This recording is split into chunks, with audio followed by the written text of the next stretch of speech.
Hi friends, ಎಲ್ರಿಗೂ ನಮಸ್ಕಾರ. Welcome to my channel. ನಾನು ಹೇಮಾ ಮಾತಾಡ್ತಾ ಇರೋದು. ಫ್ರೆಂಡ್ಸ್, ಎಲ್ಲರೂ ಹೇಗಿದ್ದೀರಾ? ಎಲ್ಲರೂ ಚೆನ್ನಾಗಿದ್ದೀರಾ ಅಂತ ತಿಳ್ಕೊತೀನಿ. ನಾನು ಚೆನ್ನಾಗಿದ್ದೀನಿ. ಇನ್ನು ಫ್ರೆಂಡ್ಸ್, ಇದೇ ಇರೋದು ಫಸ್ಟು ನನ್ನ ವೀಡಿಯೋ ನೋಡ್ತಾ ಇದ್ದರೆ ಪ್ಲೀಸ್ ಒಂದು ಲೈಕ್ ಕೊಟ್ಟು ಸಬ್ಸ್ಕ್ರೈಬ್ ಮಾಡೋದನ್ನ ಮರಿಬೇಡಿ ಫ್ರೆಂಡ್ಸ್.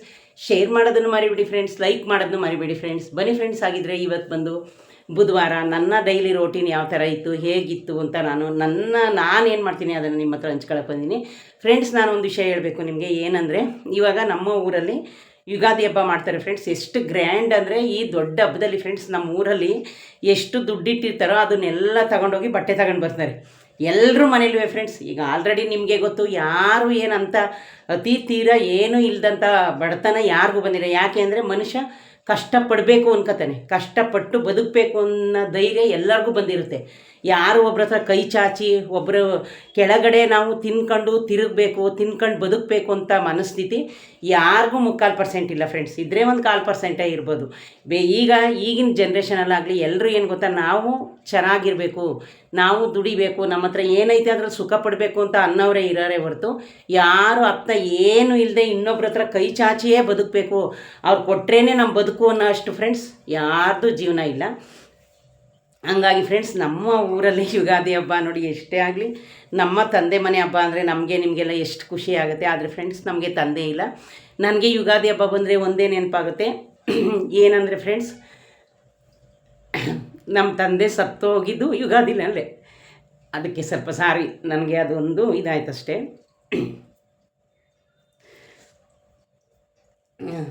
ಫ್ರೆಂಡ್ಸ್. ಏನು ಗೊತ್ತಾ, ನಮ್ಮೂರಲ್ಲಿ ಅದು ಹೇಳ್ತೀನಿ ಬನ್ನಿ ಯಾವ ಹಬ್ಬದ್ದು. ಯಾಕೆ ಅಂದರೆ, ಸಾರಿ ಫ್ರೆಂಡ್ಸ್, ನನಗೇನು ನಮ್ಮ ತಂದೆ ನೆನಪು ಬಂತು ಅಂದರೆ ನನಗೆ ಯಾವಾಗಲೂ ಈ ಥರ ದುಃಖ ಆಗುತ್ತೆ. ದಯವಿಟ್ಟು ಸಾರಿ. ನಾಳೆ ಯುಗಾದಿ ಹಬ್ಬ ಫ್ರೆಂಡ್ಸ್. ನಮ್ಮೂರಲ್ಲಿ ಬೆಂಗಳೂರಲ್ಲಿ ಕರಗ ಆಗುತ್ತೆ ಗೊತ್ತಾ, ಸೇಮು ನಿಮಗೆ ಬೆಂಗಳೂರಲ್ಲಿ ಕರಗ ನೋಡಿರ್ತೀರಿ. ಅದೇ ರೀತಿ ನಮ್ಮೂರಲ್ಲೂ ಫ್ರೆಂಡ್ಸ್ ಬಿಂದಿಗೆದು ಜಾತ್ರೆ ಆಗುತ್ತೆ. ಬಿಂದಿಗೆ ಜಾತ್ರೆ ಆಗುತ್ತೆ ಮತ್ತು ಬಿಂದಿಗೆ ಕುಣಿತಾರೆ. ನಮ್ಮೂರಲ್ಲಿ ಯಾವ ಥರ ಬಿಂದಿಗೆ ಅಂದರೆ ಫ್ರೆಂಡ್ಸ್, ನಾವು ನಮ್ಮಪ್ಪ ಗಂಡ ಬಿಂದಿಗೆ ಜಾತ್ರೆ ಕರಗ ಮಾಡಿದ್ರೆ ಹೆಂಡ್ತಿ ನೋಡಬಾರ್ದು. ಅದನ್ನು ಹೆಂಡ್ತಿ ನೋಡಿದ್ರೆ ಫ್ರೆಂಡ್ಸ್ ಅವರು ಚಾಕು ಹಾಕಿಬಿಡ್ತಾರೆ. ಹಂಗಾಗಿ ಫ್ರೆಂಡ್ಸ್, ವರ್ಷಕ್ಕೆ ಒಂದೇ ಸಲ ನಮ್ಮೂರಲ್ಲಿ ಜಾತ್ರೆ ನಡೆಯೋದು. ಇನ್ನೊಂದು ಫ್ರೆಂಡ್ಸ್, ನಾವು ಲಿಂಗಾಯತರು ಪೂಜೆ ಮಾಡೋರು. ನಮ್ಮ ಇಡೀ ವಟಾರದಲ್ಲಿ ನಮ್ಮ ಅಣ್ಣ ತಮ್ಮದಿರು ಎಲ್ಲ ಒಂದು 50-60 ಮನೆ ಇದೆ. ಎಲ್ರಿಗೂ ಫ್ರೆಂಡ್ಸ್ ನಮ್ಮದು ದೇವ್ರ ಜಮೀನೇ ಕೊಟ್ಟಿರೋದು. ಯಾರೂ ಸ್ವಂತ ಸದ್ದಿಗೆ ತಗೊಂಡಿಲ್ಲ. ಇರೋರು ಸ್ವಲ್ಪ ಎಕ್ಸ್ಟ್ರಾ ತಗೊಂಡಿರ್ಬೋದು. ಆಮೇಲೆ ಎಲ್ಲ ಅವ್ರವ್ರ ಹೆಸ್ರಿಗೇ ಜಮೀನ ಮಾಡಿ ಕೊಟ್ಟಿದ್ದಾರೆ ಫ್ರೆಂಡ್ಸ್. ಅಷ್ಟು ದೊಡ್ಡ ಹಬ್ಬ ನಡೆಯುತ್ತೆ ನಾಳೆ ನಮ್ಮೂರಲ್ಲಿ. ಆಮೇಲೆ ಫ್ರೆಂಡ್ಸ್, ನನ್ನ ಮಗಳು ಇವತ್ತು ಹೋಗೋಕ್ಕೆ ರೆಡಿ ಆಗ್ತಾ ಇದ್ದಾಳೆ. ರೆಡಿಯಾಗಿ ಏನೋ ಒಂದು ಮೀಟಿಂಗ್ ಇತ್ತು, ಅದನ್ನು ಮುಗಿಸ್ಕೊಂಡು ಸ್ವಲ್ಪ ಆಟಿನಗರಕ್ಕೆ ಹೋಗಿ ಬರ್ತೀನಿ ಮಮ್ಮಿ, ಏನೋ ತರಬೇಕು ಅಂತ ಹೋಗಿದ್ದಾಳೆ ಫ್ರೆಂಡ್ಸ್. ಯಾಕೆ ಅಂದರೆ ನಿಮಗೆ ಗೊತ್ತಲ್ಲ, ಯಾರೇ ಆದ್ರೂ ಅಷ್ಟೇ ಅವ್ರ ತಂದೆ ಆಗಲಿ ತಾಯಿ ಆಗಲಿ ನೆನೆಸ್ಕೊಂಡ್ರೆ ಸಂಕಟ ಆಗೇ ಆಗುತ್ತೆ, ಮತ್ತು ಕಣ್ಣೀರು ಬಂದೇ ಬರುತ್ತೆ ಫ್ರೆಂಡ್ಸ್. ಈ ಪ್ರಪಂಚದಲ್ಲಿ ನನಗೆ ಅಂತ ಅಲ್ಲ, ಪ್ರತಿಯೊಬ್ಬ ಮನುಷ್ಯನಿಗೂ ಒಂದು ಮನಸ್ಸು ಅಂತ ಇರುತ್ತೆ. ಒಬ್ಬ ತಂದೆ ತಾಯಿಗೆ ಕೊಡೋಷ್ಟು ನಾವು ಗೌರವನ ಬೇರೆ ಯಾರಿಗೂ ಕೊಡೋಕ್ಕೆ ಸಾಧ್ಯ ಇಲ್ಲ. ಯಾಕೆಂದರೆ ತಂದೆ ತಾಯಿದು ಪಾತ್ರ ನಿಮ್ಮ ಜೀವನದಲ್ಲಿ ತುಂಬಾ ಜಾಸ್ತಿ ಇರುತ್ತೆ. ಯಾಕೆ ಗೊತ್ತಾ, ಅದು ಗಂಡ ಎಷ್ಟೇ ನಮ್ಮನ್ನ ಪ್ರೀತಿ ಮಾಡಲಿ, ಮಕ್ಕಳು ನಮ್ಮನ್ನು ಎಷ್ಟೇ ಪ್ರೀತಿ ಮಾಡಲಿ ಫ್ರೆಂಡ್ಸ್, 100% ಪ್ರೀತಿನ ತಂದೆ ತಾಯಿ ಬಿಟ್ಟರೆ ಬೇರೆ ಯಾರೂ ಕೊಡೋಕ್ಕೆ ಸಾಧ್ಯ ಇಲ್ಲ. ಅದು ನನ್ನ ಅನುಭವಕ್ಕೆ ನಾನು ಹೇಳ್ತಾ ಇದ್ದೀನಿ. ಬೇಕಾದ್ರೆ ನೀವೆಲ್ಲೇ ಹೋಗಿ ನೋಡಿ, ಒಂದು ಕ್ಷಮಿಸಿದ್ರೂ ನಾವೇನೇ ತಪ್ಪು ಮಾಡಿದ್ರು ಕ್ಷಮಿಸೋದು ತಂದೆ ತಾಯಿನೇ. ಈಗ ನೋಡಿ, ನಾವು ಸಂಸಾರ ಮಕ್ಕಳು ಅಂತ ಎಲ್ಲ ಬದುಕ್ತಾ ಇದ್ದೀವಿ. ಆದರೆ ಅವರು ಎಷ್ಟೇ ನಮ್ಮನ್ನ ಒಂದು ಸ್ನೇಹಿತರಾಗಿರ್ಬೋದು, ಒಂದು ಫ್ರೆಂಡ್ಸೇ ಆಗಿರ್ಬೋದು, ಯಾರೂ ಫ್ರೆಂಡ್ಸ್ ತಂದೆ ತಾಯಿ ಅಷ್ಟು ಪ್ರೀತಿನ ನಮಗೆ ಕೊಡೋಕ್ಕಾಗಲ್ಲ. ನನ್ನಪ್ಪ ತುಂಬ ಒಳ್ಳೆಯ ಮನುಷ್ಯ ನಮ್ಮ ತಂದೆ ಫ್ರೆಂಡ್ಸ್. ಅವರು 35 ವರ್ಷಕ್ಕೆ ಸತ್ತೋಗಿದ್ದು. ಏನು ಅವ್ರಿಗೆ ಅಂಥ ಕಾಯಿಲೆ ಏನು ಬರಲಿಲ್ಲ ಫ್ರೆಂಡ್ಸ್. ಸಡನ್ನಾಗಿ ಬಿಂದಿಗೆ ಜಾತ್ರೆ ಆಯಿತು ನಮ್ಮದು, ಈಗ ಮಾಡ್ತಾ ಇದ್ದಾರಲ್ಲ ಅದಾದೊಂದು 3-4 ಡೇಸ್ಗೆ ಅವ್ರಿಗೆ ಹುಷಾರಿಲ್ದಂಗೆ ಆಯಿತು ಸುಮ್ಮನೆ ಫ್ರೆಂಡ್ಸ್. ನಮ್ಮೂರು ಹಾಸನದ ಹತ್ರ ಹೊಳೆ ನರಸೀಪುರ, ಅಲ್ಲಿ ಕರ್ಕೊಂಡೋಗಿ ಅಡ್ಮಿಟ್ ಮಾಡಿದ್ರು. ಭಾನುವಾರ ಕರ್ಕೊಂಡೋಗಿ ಅಡ್ಮಿಟ್ ಮಾಡಿದ್ರು. ಸೋಮವಾರ ನಮ್ಮ ತಂದೆ ತೀರೋದು ಫ್ರೆಂಡ್ಸ್. ನಾನು ಅವಾಗ 5ನೇ ಕ್ಲಾಸ್ ಓದ್ತಾ ಇದ್ದೆ, 5th ಓದ್ತಾ ಇದ್ದೆ. ಆಗ ನಮ್ಮೂರು ಗೌರ್ಮೆಂಟ್ ಹಾಸ್ಪಿಟ್ಲು ಹೊಸ್ದಾಗಿ ಓಪನ್ ಆಗಿತ್ತು ಹೊಳೆ ನರಸೀಪುರದಲ್ಲಿ. ಅಲ್ಲಿಗೆ ನಮ್ಮ ತಂದೆನ ಅಡ್ಮಿಟ್ ಮಾಡಿದರು ಫ್ರೆಂಡ್ಸ್. ನನಗೆ ಆಗಲೇ ಸ್ವಲ್ಪ ಧೈರ್ಯ ಜಾಸ್ತಿ. ಎಲ್ಲರೂ ಆಚೆ ನಿಂತಿದ್ರು, ನಾನು ಓಡಿ ಒಳಗಡೆನೇ ಹೋಗ್ಬಿಟ್ಟೆ ನಮ್ಮ ತಂದೆ ಅಡ್ಮಿಟ್ ಆಗಿರೋ ಬೆಡ್ ಹತ್ರನೇ. ಆಮೇಲೆ ನನ್ನ ಯಾರೋ ಆಚೆ ಕಳಿಸ್ತೀನಿ, ಯಾಕಂದರೆ ನಾನು ಸ್ವಲ್ಪ ಚಿಕ್ಕ ಹುಡುಗಿ ಅಲ್ವಾ. ಆಮೇಲೆ ನಮ್ಮಪ್ಪ ನನ್ನನ್ನು ನೋಡಿದ್ರು. ಎದೆ ಐತಲ್ಲ ಫ್ರೆಂಡ್ಸ್, ಈ ಎದೆನ 3 ಸಲ ಹಾಕಿ ಡಾಕ್ಟ್ರು ಉಜ್ಜಿದ ತಕ್ಷಣ ಅವರು 3ನೇ ಸರಿ ಉಜ್ಜಿದಾಗ ನಮ್ಮ ಅಪ್ಪಂಗೆ ಇಲ್ಲಿ ತೇಕ್ ಬಂದಂಗೆ ಒಂಥರ ಉಸಿರು ಮ್ಯಾಕೆ ಬರ್ತಲ್ಲ, ಫಿಲಮಲ್ಲೆಲ್ಲ ತೋರಿಸ್ತಾರಲ್ಲ, ನನಗೆ ಫಿಲಮಲ್ಲಿ ಬಂದಾಗೆಲ್ಲ ಅದೇ ನೆನಪು ಬರುತ್ತೆ. ಆ ಥರ ಅಂದು ನಮ್ಮ ತಂದೆ 3ನೇ ಸರಿಗೆ ಅವ್ರು ಹಂಗೆ ಮಲ್ಕೊಬಿಟ್ರು. ಇವಾಗ ಅನಿಸುತ್ತೆ ಅವಾಗೆ ನಮ್ಮ ತಂದೆ ಸತ್ತೋಗಿದ್ದು ಅಂತ. ಹಂಗಾಗಿ ಫ್ರೆಂಡ್ಸ್, ಆ ಥರ ನಮ್ಮ ತಂದೆಗೆ ಆಗಿದ್ದು. ಆಮೇಲೆ ಫ್ರೆಂಡ್ಸ್, ನಮ್ಮ ತಂದೆಗೆ ನಮ್ಮ ಊರವರೆಲ್ಲ ಸೇರಿ ಗೋರಿ ಕಟ್ಸಿದ್ದಾರೆ. ನಾನು ನಮ್ಮ ದೇವರು ಅರ್ಕೆ ತೀರ್ಸೋದಾಗ ನಮ್ಮ ತಂದೆ ಗದ್ಗೆ ಹತ್ರ ನಾನು ನಿಮಗೆ ತೋರಿಸಿದ್ದೀನಿ ಫೋಟೋನ, ಗದ್ಗೆ ಕಟ್ಸಿದ್ದಾರೆ ನಮ್ಮ 3 ಜನನೇ.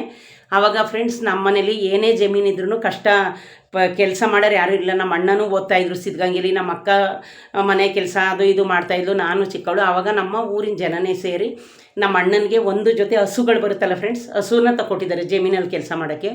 ಆವಾಗೆಲ್ಲ ಕಷ್ಟ ನಿಮಗೆ ಗೊತ್ತಲ್ಲ ಚಿಕ್ಕದ್ರಲ್ಲಿ. ನಮ್ಮ ತಾಯಿ ಬಂದು ಟೀಚರಾಗಿ ವರ್ಕ್ ಮಾಡಿ, ಅವ್ರು ಆಮೇಲೆ ಟೀಚರಾಗಿ ವರ್ಕ್ಗೆ ಕೆಲಸಕ್ಕೆ ಸೇರ್ಕೊಂಡು ಕೆಲಸ ಮಾಡಿ ನಮ್ಮನ್ನೆಲ್ಲ ಸಾಕಿದ್ದು ನಮ್ಮ ತಾಯಿ ಫ್ರೆಂಡ್ಸ್. ಅವರಿಂದಲೇ ನಮಗೆ ಇಷ್ಟೊಂದು ಧೈರ್ಯ ಮತ್ತು ಏನೇ ಬಂದರೂ ಎದುರಿಸಿ ಬದುಕೋ ಶಕ್ತಿ ಬಂದಿರೋದೇ ನಮಗೆ ನಮ್ಮ ತಂದೆ ತಾಯಿಯಿಂದ ಫ್ರೆಂಡ್ಸ್. ಹಂಗಾಗಿ ಇದನ್ನು ಹೇಳೋಕ್ಕೆ ನಾನು ಇಷ್ಟಪಡ್ತೀನಿ. ನಾಳೆ ಯುಗಾದಿ ಹಬ್ಬ ಫ್ರೆಂಡ್ಸ್. ಈಗ ನನ್ನ ಮಗಳೆಲ್ಲ ರೆಡಿ ಮಾಡ್ಕೊತಾ ಇದ್ದಾಳೆ. ನನಗೆ ಅವಳು ಎಲ್ಲನೂ ರೆಡಿ ಮಾಡ್ಕೋಬೇಕಾದ್ರೆ ನಾವು ಚಿಕ್ಕವರಿದ್ವಲ್ಲ, ಆಗ ನಮ್ಮೂರಲ್ಲಿ ಇವತ್ತೇನಾಗುತ್ತೆ ನಾಳೆ ಏನಾಗುತ್ತೆ ಅಂತೆಲ್ಲ ಜಾತ್ರೆ ನಡೆಯುತ್ತೆ ಫ್ರೆಂಡ್ಸ್. ಆಮೇಲೆ ನಾಟಕಗಳು ಮಾಡ್ತಾರೆ. ಇವಾಗಲೂ ನಾಟಕ ಮಾಡಿ ಆ ನಾಟಕದಲ್ಲಿ ಕೃಷ್ಣನ ಪಾತ್ರ, ದುರ್ಯೋಧನ ಪಾತ್ರ ಇದೆಲ್ಲನೂ ಇಟ್ಕೊಂಡಿರ್ತಾರೆ ಫ್ರೆಂಡ್ಸ್. ಒಂದು ಎಷ್ಟು ಜನ ಇಲ್ಲ ಹೆಂಗೆ ಅಂದರೆ ಫ್ರೆಂಡ್ಸ್, ನಮ್ಮೂರಲ್ಲಿ ಬೆಳಗ್ಗೆನೂ ಕರಗ ನಡೆಯುತ್ತೆ, ಸಂಜೆನೂ ಕರಗ ನಡೆಯುತ್ತೆ. ಎಲ್ಲ ಹೆಣ್ಮಕ್ಳು ಏನು ಮಾಡ್ತಾರೆ ಗೊತ್ತಾ, ನಮ್ಮ ಫ್ರೆಂಡ್ಸ್ ಎಲ್ಲರೂ ಅಷ್ಟೇ, ಬೆಳಗ್ಗೆ ಅವ್ರ ಊರಲ್ಲಿ ಹಬ್ಬ ಮುಗಿಸ್ಕೊಂಡು ಸಾಯಂಕಾಲಕ್ಕೆ ಅಲ್ಲಿಗೆ ಬರ್ತಾರೆ ಎಲ್ಲರೂ.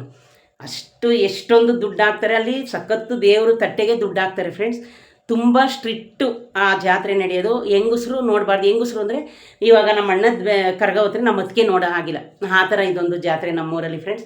ಈ ಥರ ಕರಗ ಎಲ್ಲೂ ನಡೆಯಲ್ಲ. ಬೆಂಗಳೂರು ಕರಗ ನಡೀತೆ, ಅದೇ ಬೇರೆ. ಇವ್ರಿಗೆ 1 ತಿಂಗಳು ಬಾಣಂತನ ಮಾಡ್ತಾರೆ, ಆರೈಕೆ ಮಾಡ್ತಾರೆ, ಅವ್ರಿಗೆ ಒಂದು ರೂಮ್ ಸಪ್ರೇಟಾಗಿ.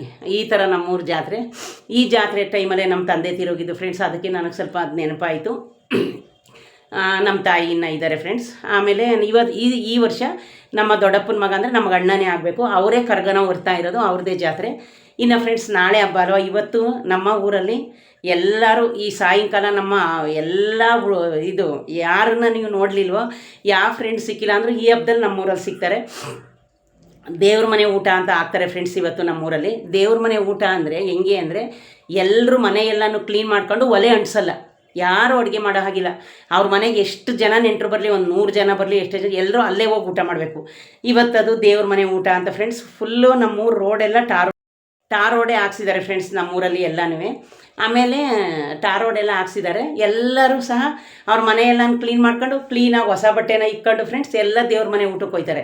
11 ಗಂಟೆ 11:30 ರಾತ್ರಿ ತನಕ ಯಾರ್ಯಾರು ಸಿಗ್ತಾರಲ್ಲ ಎಲ್ಲರ ಹತ್ರನೂ ಮಾತಾಡ್ಕೊಂಡು, ನಾನು ಹೋದ್ರೂ ಅಷ್ಟೇ ಫ್ರೆಂಡ್ಸ್, ಎಲ್ಲರ ಹತ್ರನೂ ಮಾತಾಡ್ಕೊಂಡು ನೋಡಿ ಎಷ್ಟು ಚೆನ್ನಾಗೈತೆ. ನಾವು ಹಬ್ಬ ನಾಳೆ ನಂಗೆ ಮನೇಲಿ ಅಡುಗೆನೇ ಮಾಡೋ ಆಗಿಲ್ಲ, ನಮ್ಮ ಅಣ್ಣ ತಮ್ಮದಿರ ಮನೇಲೇ ಊಟ ಹಾಕ್ಸೋದು. ಎಷ್ಟು 1000 ಜನ ನೆಂಟರು ಬರಲಿ ಫ್ರೆಂಡ್ಸ್, ನಮ್ಮೂರಲ್ಲಿ ಈ ಥರ ನಡೀತೆ. ಇನ್ನು ಬೆಳಗಿನ ಜಾವ ಆಮೇಲೆ ಸಾಯಂಕಾಲ ಕೈ ಬಿಂದಿಗೆ ಅಂತ ನಡೀತೆ ಫ್ರೆಂಡ್ಸ್. ಈ ಥರ ಕೈ ಮುಕ್ಕೊಂಡು ಬಿಂದಿಗೆ ಹೊತ್ಕೊಬರ್ತಾರೆ. ಅದಾದಮೇಲೆ ಮತ್ತೆ ಬೆಳಗಿನ ಜಾವ 5 ಗಂಟೆಗೆ ಹೊಳೆ ಹತ್ರ ಹೋಗಿ ಫ್ರೆಂಡ್ಸ್, ಏನೋ ಈ ಸಲ ಇಷ್ಟೊಂದು ಬಿಸಿಲೈತೆ ಪಾಪ, ಅವ್ರಿಗೆ ಎಷ್ಟು ಸುಸ್ತಾಗುತ್ತೋ ನಮ್ಮ ಅಣ್ಣ ಅವ್ರಿಗೆ ಗೊತ್ತಿಲ್ಲ. ಆಮೇಲೆ ಮತ್ತೆ ಸಾಯಂಕಾಲ ಮತ್ತೆ ಹೊಸಳ್ಳಿ ಅಂತ ಒಂದು ಊರಿದೆ ಫ್ರೆಂಡ್ಸ್, ಅಲ್ಲೂ ಬಿಂದಿಗೆ ಹೊರ್ತಾರೆ. ನಮ್ಮ ವಟಾರದಲ್ಲೇ ಬಿಂದಿಗೆ ಜಾತ್ರೆ ಮಾಡೋದು ಫ್ರೆಂಡ್ಸ್, ಬೇರೆ ಯಾರೂ ಅದನ್ನು ತಲೆ ಮೇಲೆ ಹೊರ ಆಗಿಲ್ಲ. ಆಮೇಲೆ ಈ ತಲೆ ಕೂದಲನ್ನ ಫ್ರೆಂಡ್ಸ್ 10 ಸಲ ಬೋಳಿಸ್ತಾರೆ, 8 ಸಲನೋ 10 ಸಲನೋ ಬೋಳಿಸ್ತಾರೆ. ಅದು ಈ ಥರ ಆಗಬೇಕು, ಅದ್ರ ಮೇಲೆ ಅಂಟಿಸ್ತಾರೆ ತಟ್ಟೆನ, ಬ್ಲಡ್ ಎಲ್ಲ ಬರುತ್ತೆ ಆ ಥರ. ಇದು ನಾನು ಯಾಕೆಂದರೆ ಫ್ರೆಂಡ್ಸ್ ನಮ್ಮ ತಂದೆ ಹೊರ್ತಾಯಿದ್ರು, ನಮ್ಮ ಅಣ್ಣ ಹೊರ್ತಾರೆ ಇವಾಗ್ಲೂ. ಹಂಗಾಗಿ ಹತ್ರದಿಂದ ನೋಡಿದ್ದೀನಿ ನಾನು ಇದನ್ನು, ಈ ಜಾತ್ರೆನ. ಈ ಹಬ್ಬ ಬಂದರೆ ಒಂದು ತುಂಬ ನನಗೆ ಅದೊಂದು ನೆನಪಾಗುತ್ತೆ. ಯಾಕೆಂದರೆ ಫ್ರೆಂಡ್ಸ್ ನಮ್ಮ ತಂದೆ ತುಂಬ ಒಳ್ಳೆ ಮನುಷ್ಯ, ಮತ್ತು ದೇವರು ಹೊರ್ತಾ ಇದ್ರಲ್ಲ ಏನೋ ನನಗೆ ಫ್ರೆಂಡ್ಸ್ ಎಷ್ಟೇ ಪ್ರಯತ್ನ ಪಟ್ಟರು. ಆಲೇ ನೋಡಿ ನಮ್ಮ ತಂದೆ ಸತ್ತು ಫ್ರೆಂಡ್ಸ್ 30-35 ವರ್ಷನೇ ಆಗೋಯ್ತೇನೋ, 35 ವರ್ಷದ ಮೇಲೆ ಆಗೈತೆ ಅನ್ಕೊಳ್ಳಿ. ಆದರೆ ನೋಡಿ ಎಷ್ಟೇ ಆದರೂ ತಂದೆ ತಾಯಿ ಪ್ರೀತಿ ಅನ್ನೋದು ನಮ್ಮ ಎದೆಗೂಡಲ್ಲಿ ಎಷ್ಟಿರುತ್ತೆ ಅಲ್ವಾ. ಹಾಗಾಗಿ ಫ್ರೆಂಡ್ಸ್ ನಮ್ಮ ತಂದೆ ಇದೇ ಹಬ್ಬದಲ್ಲಿ ಅವರು ತೀರೋಗಿದ್ದು. ಆಮೇಲೆ ಫ್ರೆಂಡ್ಸ್ ಇನ್ನೊಂದು ಏನಪ್ಪ ಅಂದರೆ, ನಮ್ಮ ತಂದೆಗೆ ಹೆಣ್ಮಕ್ಳು ಕಂಡ್ರೆ ಜಾಸ್ತಿ ಪ್ರೀತಿ ಇದ್ದಿದ್ದು. ನಮ್ಮ ಅಣ್ಣನೂ ಪ್ರೀತಿ ಮಾಡ್ತಿದ್ರು, ಅಂದರೆ ನಮ್ಮ ತಂದೆ ಏನಪ್ಪ ಅಂದರೆ ಯಾರು ಹೆಣ್ಮಕ್ಳಿಗೆ ಹೊಡಿಬಾರ್ದು. ಆಮೇಲೆ ಹೆಣ್ಮಕ್ಳು ಏನು ಜಾಸ್ತಿ ಏನೇ ಕೆಲಸ ಮಾಡಿದ್ರು ಮತ್ತು ಬೇರೆಯವ್ರ ಹತ್ರ ಜಗಳ ಮಾಡಬಾರ್ದು. ನಮ್ಮ ತಂದೆದು ರೂಲ್ಸ್ ಆವಾಗ ಚಿಕ್ಕದ್ರಲ್ಲಿ ನಾವಿದ್ದಾಗ ನಮಗೆ ಸ್ಕೂಲ್ಗೆ ಹೋಗಾಗಲೇ ಹೇಳ್ಬಿಡೋರು. ನಮಗೆ ಗೊತ್ತಾಗೋದು ನಮ್ಮ ತಂದೆನೇ ಯಾರ ಹತ್ರನೂ ಜಾಸ್ತಿ ಜೋರಾಗಿ ಹೋಗಾಡ್ತಿರ್ಲಿಲ್ವಲ್ಲ. ಆದರೆ ನಾನು ಮಾತ್ರ ಫ್ರೆಂಡ್ಸ್ ಯಾವಾಗಲೂ ಸ್ವಲ್ಪ ಜೋರಾಗೆ ಮಾತಾಡ್ತಾಯಿದ್ದೆ. ಅದು ನನಗೆ ಬಂದಿದ್ದು ನಮ್ಮ ತಂದೆಯಿಂದನೇ. ಯಾಕೆಂದರೆ ನಮ್ಗೆ 2 ಮಕ್ಕಳಿತ್ತು, ನಮ್ಮ ಅಣ್ಣ ನಮ್ಮ ಅಕ್ಕ. ನಮ್ಮಮ್ಮ ಆಪ್ರೇಷನ್ ಮಾಡಿಸ್ಕೋಬೇಕು ಅಂತ ಹೋದರೆ ನಮ್ಮ ತಂದೆ ಒಂದು ಗಂಡು ಪಾಪು ಆಗಲಿ ಅಂತ ಮತ್ತೆ ವಾಪಸ್ ಕರ್ಕೊಂಡು ಬಂದರು. ಆವಾಗ ನಮ್ಮ ತಂದೆ ಏನು ಮಾಡಿದ್ರು, ನನ್ನ ಹತ್ರ ಏನೂ ಕೆಲಸ ಮಾಡಿಸ್ತಾ ಇರಲಿಲ್ಲ. ಒಂಥರ ಗಂಡು ಹುಡುಗನ ಥರನೇ, ಗಂಡು ಹುಡುಗನ ಯಾವ ರೀತಿ ನೋಡ್ಕೋತಾರೆ ಆ ಥರನೇ ನನಗೆ ಬೆಳೆಸಿದ್ದು. ಈಗ ಏನಾದರೂ ಒಂದು ಕಸ ಗುಡಿಸ್ತಾ ಇದ್ರೆ ಫ್ರೆಂಡ್ಸ್ ನಮ್ಮ ತಂದೆ ಬಂದು ನನ್ನ ಕೈಯಿಂದ ಪರ್ಕೆ ಕಿತ್ಕೊಬಿಡ್ತಾಯಿದ್ರು. ಆದರೆ ನಾನು ಆವಾಗ 5ನೇ ಕ್ಲಾಸು, ನನಗೆ ಗೊತ್ತಾಯಿರಲಿಲ್ಲ. ಇವಾಗ ನೆನೆಸ್ಕೊತೀನಿ ಮನಸ್ಸಲ್ಲಿ, ಒಬ್ಬ ತಂದೆಗಾಗಲಿ ಒಬ್ಬ ತಾಯಿಗಾಗಲಿ ಒಂದು ಮಗಳಾಗಲಿ ಒಂದು ಮಗನಾಗಲಿ ಇದೇ ರೀತಿ ಇರಬೇಕು, ಅವರು ಹಿಂಗೆ ಧೈರ್ಯವಾಗಿ ಬೆಳೆಸಬೇಕು ಅಂತ ಅವ್ರ ಮನಸ್ಸಲ್ಲಿ ಬಂದರೆ ಅವರು ನಮ್ಮನ್ನ ಎಷ್ಟು ಕೇರ್ ಮಾಡ್ತಾರೆ ನೋಡಿ ಫ್ರೆಂಡ್ಸ್. ಧನುರ್ಮಾಸ ಬಂದರೆ ನಮ್ಮ ತಂದೆ ನೀರು ಕಾಯಿಸಿ ನನ್ನ ಎದ್ದೇಳಿಸ್ತಾಯಿದ್ರು. ಅವರಿಂದಲೇ ನಾನು ಇಷ್ಟು ದೇವ್ರ ಪೂಜೆ ಮಾಡೋದು ಇವತ್ತು ಕಲ್ತಿದ್ದೀನಿ ಅಂದರೆ ನಾನು ನಮ್ಮ ತಾಯಿಯಿಂದಲೂ ಕಲ್ತಿದ್ದೀನಿ. ಆದರೆ ಜಾಸ್ತಿ ಪೂಜೆ ಮಾಡೋದನ್ನ ನಾನು ಕಲ್ತಿದ್ದು ಫ್ರೆಂಡ್ಸ್. ಅದು ನನಗೆ ನನ್ನ ತಂದೆಯಿಂದ ಸಿಕ್ಕಿರೋ ವರ ಅಂತ ಅನ್ಕೋಬೇಕು. ಯಾಕಂದರೆ ಅವರು ದೇವ್ರ ಭಕ್ತಿನೂ ಜಾಸ್ತಿ, ಪೂಜೆ ಮಾಡ್ತಾಯಿದ್ರು, ಕರ್ಗ ಬರ್ತಾಯಿದ್ರು. ನನಗೆ ದೇವ್ರ ಮೇಲೆ ಭಕ್ತಿ, ಒಂದು ಮನುಷ್ಯ ನಿಯತ್ತಲ್ಲಿ ಇರಬೇಕು, ಒಬ್ರಿಗೆ ಮೋಸ ಮಾಡಬಾರ್ದು, ಒಬ್ರನ್ನ ಕೆಟ್ಟದಾಗ ನಾವು ನೋಡಬಾರ್ದು, ಕೆಟ್ಟ ದೃಷ್ಟಿಲಿ ನೋಡಬಾರ್ದು, ಒಬ್ರನ್ನ ಆಳಿಸ್ಬಾರ್ದು, ಒಬ್ರನ್ನ ಕೇವಲವಾಗಿ ಕಾಣಬಾರ್ದು, ಬಡತನ ಸಿರಿತನ ಎರಡೂ ಅರ್ಥ ಮಾಡ್ಕೋಬೇಕು ಅನ್ನೋದನ್ನ ನಾನು ಕಲ್ತಿದ್ದೆ ನಮ್ಮ ತಂದೆಯಿಂದ ಫ್ರೆಂಡ್ಸ್. ಯಾಕೆ ಅಂದರೆ ನಮ್ಮ ತಂದೆ ನಮ್ಮೂರಲ್ಲಿ ಎಷ್ಟು ಜನ ಇರ್ತಾರೋ, ಏನಾದರೂ ಒಂದು ತೆಂಗಿನಕಾಯಿ ಬೀಳಿಸ್ಲಿ ತೋಟದಲ್ಲಿ ಅಲ್ಲಿ 4 ಜನಕ್ಕೆ ಕೊಟ್ಟು ಬರ್ತಾಯಿದ್ರು. ಎಲ್ಲರೂ ನಮ್ಮ ತಂದೆ ಹತ್ರ, ನಮ್ಮೂರ ಕಡೆ ಎಲ್ಲ ಫ್ರೆಂಡ್ಸ್ ನಮ್ಮನ್ನ ಲಿಂಗಾಯತರು ಮನೆಯವ್ರನ್ನ ಐನಾರು ಮನೆಯವರು ಅಂತಾರೆ. ನಮಗಂತೂ ಫ್ರೆಂಡ್ಸ್ ಒಂದು ಹೆಸರೇ ಇಟ್ಬಿಟ್ಟಿದ್ರು ಸ್ಕೂಲಲ್ಲಿ. ನನಗೆ, ನಮ್ಮ ಅಣ್ಣಂಗೆ, ನಮ್ಮ ಅಕ್ಕಂಗೆ ಎಲ್ರಿಗೂ ನಮ್ಮೂರಲ್ಲಿ ಫ್ರೆಂಡ್ಸ್ ಈ ಕರ್ಗದ ಜಾತ್ರೆ ಅಂತ ಅನ್ನಲ್ಲ, ಬಿಂದಿಗೆ ಜಾತ್ರೆ ಅಂತಾರೆ. ನನಗೆ ನಮ್ಮ ಅಣ್ಣಂಗೆ ಇಬ್ರಿಗೂ ಅಷ್ಟೇ ಊರಲ್ಲಿ ಇದು ಸ್ಕೂಲ್ಗೆ ಹೋದರೆ ನಮಗೆ ಅಟೆಂಡೆನ್ಸ್ ಹಾಕಬೇಕಾದ್ರೂ ಅವರು ಬಿಂದಿಗೆ ಬಂದಿದ್ದಾರಾ ಅಂತ ಕೂಗ್ತಾಯಿದ್ರು. ಬಿಂದಿಗೆ ಅಂದರೆ ಕರ್ಗ ಬರ್ತಾಯಿದ್ರು ನಮ್ಮ ತಂದೆ. ಆ ಥರನೇ ಬಿಂದಿಗೆ ಅಂತ ಕರೀರೋ. ನಮ್ಮ ಮನೆಗೆ ಯಾರೇ ಬಂದ್ರೂ ಐನರ್ ಮನೆ ಅಂತಲೇ ಕರಿತಿದ್ರು ಫ್ರೆಂಡ್ಸ್. ನನಗೆ ನನ್ನ ತಂದೆಯಿಂದ ನೋಡಿ ಧೈರ್ಯವಾಗಿ ಅವರು ನಮಗೆ ಏನು ಕೆಲಸ ಕೊಡಿ, ಒಂದು ಗಂಡು ಹುಡುಗನ ಥರ ನೋಡಿ ಬೆಳೆಸಿದ್ರು. ಅದು ಬಂದಿರೋ ನಮಗೆ ವರ. ಮತ್ತು ಒಬ್ರನ್ನ ಕೆಟ್ಟ ದೃಷ್ಟಿಲಿ ನೋಡೋದನ್ನೂ ಅವ್ರು ಕಲಿಸ್ಲಿಲ್ಲ. ಆಮೇಲೆ ಬಡತನ ಬಂದರೆ ಕುಗ್ಗಬಾರ್ದು, ಸಿರಿತನ ಬಂದರೆ ಇಗಬಾರ್ದು ಅನ್ನೋದು ನಮಗೆ ಕಲಿಸ್ಕೊಟ್ರು. ಮತ್ತು ಇನ್ನೊಬ್ರಿಗೆ ಹರ್ಟ್ ಮಾಡಬಾರ್ದು, ಇನ್ನೊಬ್ರನ್ನ ನೋಡಿ ನಾವು ಅಸಹ್ಯ ಪಡಬಾರ್ದು, ಇನ್ನೊಬ್ರನ್ನ ನೋಡಿ ನಾವು ಸಂಕಟ ಪಡಬಾರ್ದು, ಹೊಟ್ಟೆ ಉರಿ ಬೀಳಬಾರ್ದು ಅನ್ನೋದನ್ನು ನಮ್ಮ ತಂದೆ ನಮಗೆ ಕಲಿಸ್ಕೊಟ್ಟಿದ್ದಾರೆ. ನಮ್ಮ ತಾಯಿನೂ ಅಷ್ಟೇ ಫ್ರೆಂಡ್ಸ್. ನಮಗೆ ಒಂದು ದಿವಸಕ್ಕೂ ಆ ಥರ ಮಾಡಿ ಈ ಥರ ಮಾಡಿ ಅಂತ ಅವರು ನಮಗೇನು ಹೇಳ್ಕೊಡ್ಲಿಲ್ಲ. ಅವರು ಯಾವ ರೀತಿ ಇದ್ದರು, ಅವರು ಒಂದು ಟೀಚರ್ ಆದ್ರೂ ಅವ್ರು ಯಾವ ರೀತಿ ಒಳ್ಳೆ ಗುಣಗಳನ್ನ ಕಲ್ತಿದ್ರು ಅದನ್ನೇ ನಮಗೂ ಕಲಿಸಿದ್ದಾರೆ ಫ್ರೆಂಡ್ಸ್. ನಾವು ಏನೇ ಕಲ್ತಿದ್ರು ಇವತ್ತು ನಮ್ಮ ತಂದೆ ನಮ್ಮ ತಾಯಿ ಇಬ್ಬರಿಂದಲೂ ಕಲ್ತಿದ್ದೀವಿ ಫ್ರೆಂಡ್ಸ್. ನಮ್ಮೂರಲ್ಲಿ ಯುಗಾದಿ ಜಾತ್ರೆ ತುಂಬಾ ಚೆನ್ನಾಗಿ ನಡೆಯುತ್ತೆ. ಇವತ್ತು ನನಗೆ ಅದು ನೆನೆಸ್ಕೊಂಡು ಹೇಳ್ಬೇಕು ಅನ್ನಿಸ್ತು. ಅದಕ್ಕೆ ನಾನು ನಿಮ್ಮ ಹತ್ರ ಹಂಚ್ಕೊಂಡೆ ಅಷ್ಟೇ ಫ್ರೆಂಡ್ಸ್, ಇನ್ನೇನಿಲ್ಲ. ಸ್ವಲ್ಪ ಮನಸ್ಸಿಗೆ ದುಃಖ ಆಗುತ್ತಲ್ಲ, ನಿಮಗೆ ಗೊತ್ತಲ್ಲ. ಇನ್ನು ಫ್ರೆಂಡ್ಸ್ ಬನ್ನಿ, ಇವತ್ತು ಬುಧವಾರ ನನ್ನ ಡೈಲಿ ರೋಟೀನ್ ಯಾವ ಥರ ಇತ್ತು ಅಂತ ನಿಮ್ಗೆ ಹೇಳ್ತೀನಿ. ಇನ್ನು ಫ್ರೆಂಡ್ಸ್ ನಾನು ಬೆಳಗ್ಗೆ ಇವತ್ತು ಒಂದು 7 ಗಂಟೆಗೆ ಎದ್ದೆ. 7 ಗಂಟೆಗೆ ಎದ್ದ ತಕ್ಷಣ ಏನು ನಾಷ್ಟ ಮಾಡೋದು ಅಂದ್ಬಿಟ್ಟು ಫ್ರೆಂಡ್ಸ್, ನಾನು ನೀರು ಕಾಯಕ್ಕೆ ಅನ್ನೋಷ್ಟರಲ್ಲಿ ನನ್ನ ಮಗಳು ಹೋಗಿ ನೀರು ಕಾಯ್ಸೋಕ್ಕಿಟ್ಲು ಫ್ರೆಂಡ್ಸ್. ಅದಕ್ಕೆ ನಾನೇನು ಮಾಡಿದೆ, ಮಗ ನೀನು ಈಗ ತೊಳ್ಕೊಬೇಡ, ನಾನು ತಲೆಗೆ ಸ್ನಾನ ಮಾಡ್ಕೋಬೇಕು. ಅವಳು ನಿನ್ನೆ ತಲೆಗೆ ಸ್ನಾನ ಮಾಡಿದ್ಲು, ಇನ್ನು ಊರಿಗೆ ಹೋಯ್ತಾಳಲ್ಲ ಅಲ್ಲೂ ತಲೆಗೆ ಸ್ನಾನ ಮಾಡ್ಕೋತಾಳೆ. ನಾನು ಮಾಡ್ಕೊಂಡ್ಮೇಲೆ ನೀನು ಮಾಡ್ಕೊಳ್ಳಿವಂತೆ ಒಂದು 5 ನಿಮಿಷ ವೆಯ್ಟ್ ಮಾಡೋದೆ. ಇಲ್ಲ ಮಮ್ಮಿ ನೀನೇ ಮಾಡ್ಕೊ ಹೋಗು ಅಂದ್ಲು. ಆಮೇಲೆ ನೀರು ಇರಲಿಲ್ಲ ಕುಡಿಯೋಕ್ಕೆ, ಅವಳನ್ನ ತರಿಸಿದೆ. ಅವಳು ಬರೋ ಅಷ್ಟರಲ್ಲಿ ನಾನು ಫ್ರೆಂಡ್ಸ್ ಕಿಚಡಿ ಮಾಡಿ, ಆಮೇಲೆ ರಾತ್ರಿ ಮೊಳಕೆ ಹುಳಿಕಾಳು ಬೇಯಿಸಿಟ್ಟಿದ್ಲು. ಅದಕ್ಕೋಸ್ಕರ ಆ ರಸ ಇದ್ದು ಅದನ್ನು ಹುಳಿಕಾಳು ಸಾಂಬಾರು ಮಾಡಿ ಕಿಚಡಿ ಮಾಡಿ ಸ್ವಲ್ಪ ಪಾತ್ರೆ ಎಲ್ಲ ವಾಶ್ ಮಾಡಿ. ಇನ್ನು ಫ್ರೆಂಡ್ಸ್ ನನ್ನ ಡೈಲಿ ರೋಟೀನ್ ನಿಮಗೆ ಗೊತ್ತಿ, ಇವತ್ತು ಬಟ್ಟೆ ಒಂದು ಹಾಕಲಿಲ್ಲ ಮಿಷನ್ಗೆ. ಮಿಷನ್ಗೆ ಹಾಕಿದೆ ಫ್ರೆಂಡ್ಸ್, ಸಾರಿ ಹಾಕಿ ಅದನ್ನು ಒಣಗಿಸಿ ಮೇಲೆ ಗಿಡಕ್ಕೆ ನೀರು ಹಾಕಲಿಲ್ಲ. ಯಾಕೆ ಅಂದರೆ ಫ್ರೆಂಡ್ಸ್ ನಿನ್ನೆ ಮಳೆ ಬಂತಲ್ಲ, ಹಂಗಾಗಿ ಮೇಲೆ ಗಿಡಕ್ಕೆ ನೀರು ಹಾಕಲಿಲ್ಲ. ಪೂಜೆನೂ ಆಯಿತು, ತಲೆಗೆ ಸ್ನಾನ ಮಾಡ್ಕೊಂಡಿದ್ದೀನಿ ಇವತ್ತು. ಇನ್ನೇನು ತಲೆನೂ ನೋಡಿ ಫ್ರೆಂಡ್ಸ್, ತಲೆನೂ ಆಲ್ರೆಡಿ ಡ್ರೈ ಆಯಿತು. ಆಮೇಲೆ ಜ್ಯೂಸ್ ಮಾಮೂಲಿ ಮಾಡ್ಕೊಂಡು ಕುಡಿದೆ. ಟ್ಯಾಬ್ಲೆಟ್ ಕೊಟ್ಟಿದ್ರಲ್ಲ 5 ಡೇಸ್ಗೆ, ಆ ಟ್ಯಾಬ್ಲೆಟ್ನೂ ಕುಡಿತಾ ಇದ್ದೀನಿ. ಇನ್ನು ಫ್ರೆಂಡ್ಸ್ ಈಗ ಅವಳು ಅವಳು ಎಷ್ಟೊತ್ತು ಒಬ್ಬೊಬ್ಬರೇ ಹೋಯ್ತಾರೆ ನಮ್ಮ ಮಕ್ಕಳು, ಏನು ನಾವು ಜೊತೆಯಲ್ಲಿ ಹೋಗೋ ಅವಶ್ಯಕತೆ ಇಲ್ಲ.